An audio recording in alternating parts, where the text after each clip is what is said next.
Mirador, nos chroniqueurs se déboutonnent sur le vif.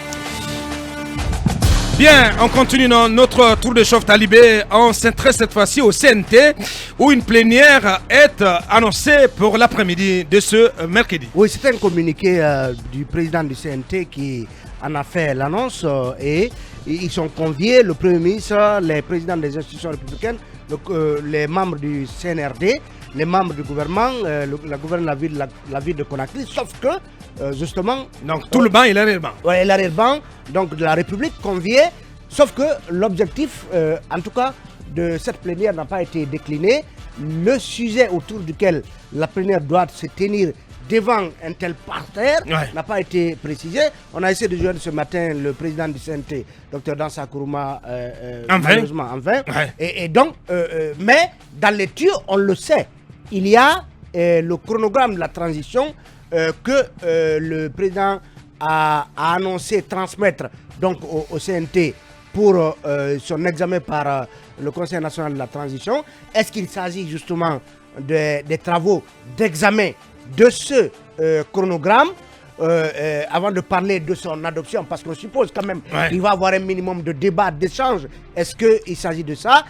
Toujours est-il que c'est... On espère que d'ici là, le dossier le plus attendu. Moussa Daraba va nous envoyer une précision là-dessus. Voilà. Parce que c'est le dossier le plus attendu. Mais aussi, il y a le rapport. Le rapport issu des consultations, menées par les conseillers nationaux. Ce rapport, il n'a pas été officiellement divulgué. On apprenait que le CNT, à travers son président, avait en vue de réunir d'abord un certain nombre d'acteurs pour en discuter avant éventuellement de vulgariser le dit document. Parce que vous savez que ce document planifiait une transition, je crois, de 3 ans à 5 ans. Donc, est-ce qu'il tombe en désuétude dès lors que le colonel a fixé un cap de 39 mois? Toujours est-il que voilà, le CNT convie à une plénière, en tout cas, tout le bas à partir de 16h. Tout le bas et l'arrière-ban de la République, on verra bien de quoi il sera question. Bien. À Kumba, on s'intéresse à l'INSP. On le disait dans l'intro, non-lieu pour professeur Touré, ex-directeur général.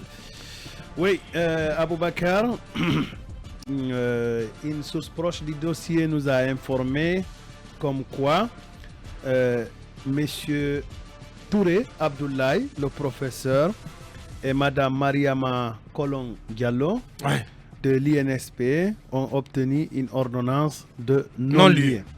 Une ordonnance de non-lieu que nous n'avons pas encore fini d'authentifier. Cependant, il nous a été signifié que le tribunal est mentionné qu'attendu qu'il ne résulte pas de l'information des charges suffisantes contre le professeur Abdoulaye Touré et Mariama Kolong Diallo d'avoir à Conakry courant 2021.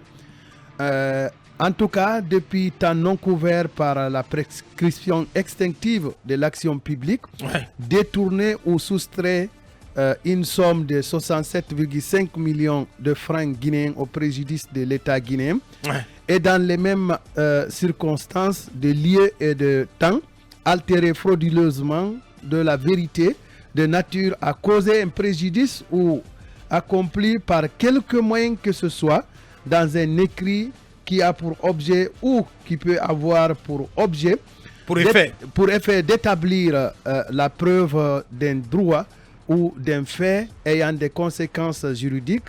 Donc ce tribunal a décidé qu'il n'y ait pas lieu d'avoir à suivre en l'état contre le professeur Abdoulaye Touré et Mariama Kolong, des chefs de détournement des deniers publics et faux et usage de faux en écriture publique. Voilà. La messe est dite. Qu'est-ce qu'il faut désormais? Ça veut dire que le professeur Abdoulaye Touré et Mariama Kolong ont été accusés pour rien. C'était du faux. D'abord, ce n'est pas eux qui ont fait donc montre de ou qui sont rendus coupables de faux usage de faux en écriture publique. C'est plutôt eux qui ont été victimes de mensonges. d'abord de dénonciation, je ne sais pas comment on appelle ça. Mensongère. Dénonciation calomnieuse.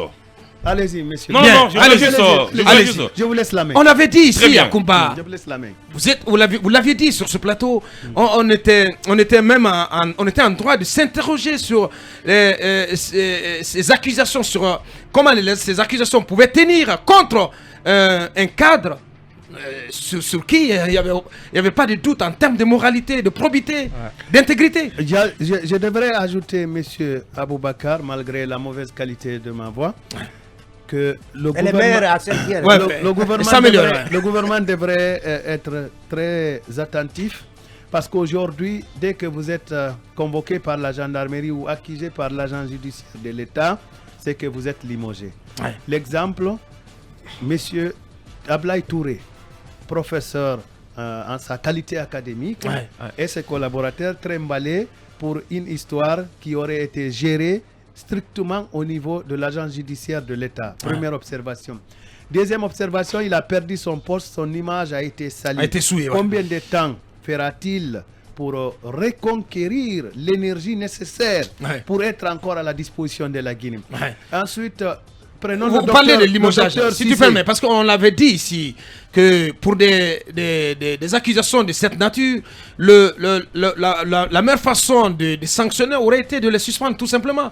Aujourd'hui, en attendant, aujourd'hui, on aurait eu la possibilité de le remettre tout simplement dans ses fonctions. Oui, mais n'oubliez pas aussi que le docteur Cissé a été limogé. Absolument. Et il me semble qu'il vient de regagner la maison. Bien sûr. S'il a un non-lieu, lui aussi, c'est que son image est souillée, en tout cas pour un bon nombre d'années. C'est aussi le cas de celui qui était à l'Agipex.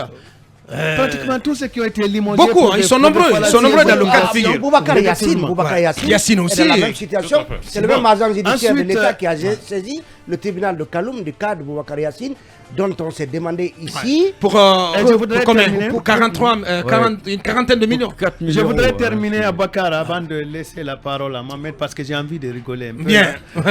Il va me faire rire un peu, je suis un peu stressé. Bien. Je voudrais dire que le colonel Mamadi Doumbouya devrait respecter et faire respecter son décret. Un décret n'est pas un jeu de dames. Ce n'est pas, on ne peut pas le faire aujourd'hui et le défaire demain. D'ailleurs, j'interpelle le CNT pour protéger le décret du colonel Mamadi Doumbouya, que le CNT soit désormais impliqué dans le processus de nomination des cadres. Parce que s'il y avait une enquête... C'est pas prévu. Oui, non, je dis, j'interpelle. Je ne fais qu'une suggestion. Bien. Vous savez que le philosophe est dans le Ça peut se faire à titre Très bien. expérimental. Ce sont des grandes réformes attendues au sortir de la peut les transition. Mais implémenter pas maintenant. Voilà. On peut l'expérimenter. Ensuite, pourquoi je parle de décret?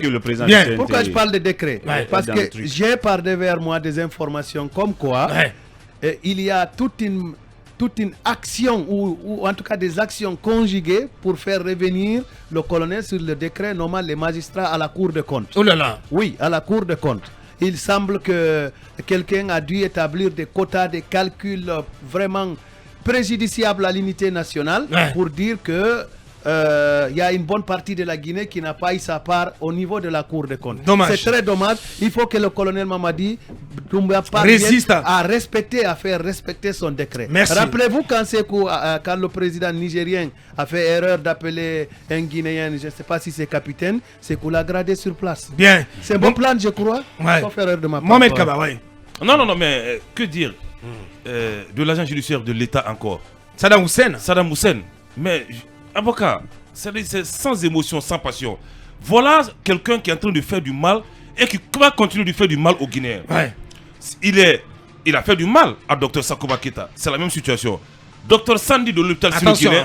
Non, sincèrement, c'est la même situation. Dr Sandy, c'est la même situation. Attention, tous les cas ne sont pas pareils. Lai Junior Condé, c'est la même situation. Non, je vous dis. Boubacar Yassine Diallo, c'est la même situation. Soirée de Lagifil, c'est la même situation. Ce sont des personnes qui ont seulement payé des salaires. On les a autorisés à l'époque. Le docteur Cissé dont on parle aujourd'hui à la CNSP, qui était à l'époque, qui a autorisé ses paiements de salaire parce qu'il était président de commission. Mais patatras, l'agent judiciaire de l'État, Saddam Hussein, Mohamed Sampil, il ne dirige pas le dossier de façon vraiment correcte. Il les envoie à l'abattoir. Aujourd'hui, les honneurs de ces messieurs sont souillés. comment ces enfants vont regarder les autres à l'école? Ce que j'ai envie de dire à ces personnes concernées, surtout au professeur Touré, il a été victime d'une injustice, le droit a été dit. Il est en droit aujourd'hui de porter plainte contre l'agent judiciaire de l'État, Maître Mohamed Sampil, pour diffamation et dénonciation calomnieuse. Et cette plainte doit prospérer. Parce que, je vous dis... Désormais, qu'est-ce qu'il faut pour, en tout cas, rétablir professeur Touré? Qu'on le rétablisse dans ses fonctions, simplement. Non, mais entre-temps, quelqu'un d'autre a été nommé à sa place. Non, le poste est vacant, je crois. Ah, le poste est vacant. Oui. J'ai bon, le poste est vacant. Il y a quelqu'un qui démarche pour avoir... Voilà. Ah bien, mais donc il faut le remettre. Il faut le remettre dans ses fonctions. C'est assez simple. Il y a une précision. Docteur Cissé a été remis à ses conseillers, donc ses avocats, pour cause d'expiration du délai de garde à vue. Très bien dit. Un cabinet pour intervenir. Que le colonel prenne un décret pour rétablir le professeur. Je pense que ce qui vient de se passer est la preuve par 9 qu'il y a de la logique dans ce que le colonel doit faire. Si toutefois il ne prenait pas un décret pour le rétablir, on dira qu'il n'y a pas de logique. Que si chaque fois que les gens sont interpellés... Parce qu'il a été limogé par décret. Il a été limogé par décret. Il apparaît aujourd'hui que tort lui a été fait. Effectivement. Je pense qu'il faut le remettre à sa place. Sans compter le fait que s'il y a des décisions disciplinaires qui peuvent être prises à l'encontre de l'agent judiciaire de l'État, il faudra les prendre parce que ça c'est trop facile. Absolument. C'est assez facile comme ça de jeter les gens en pâture. C'est là où je suis pas d'accord. L'agent judiciaire de l'État, c'est l'huissier de l'État. Oui. Il accuse et puis... Non, mais il ne doit pas accuser gratuitement. Il ne peut pas accuser à tout vent comme ça, quand même. Aboubacar, quand même. Un procureur ne devrait-il pas perdre un procès? Parce que son rôle, c'est d'accuser. Donc, un juge qui ait pris une décision ne devrait pas avoir sa décision infirmée par la suite. Mais en le faisant, il faut asseoir les accusations sur un minimum de faits, un minimum de preuves, quand même, à sa position. Allez, Mirador, continue.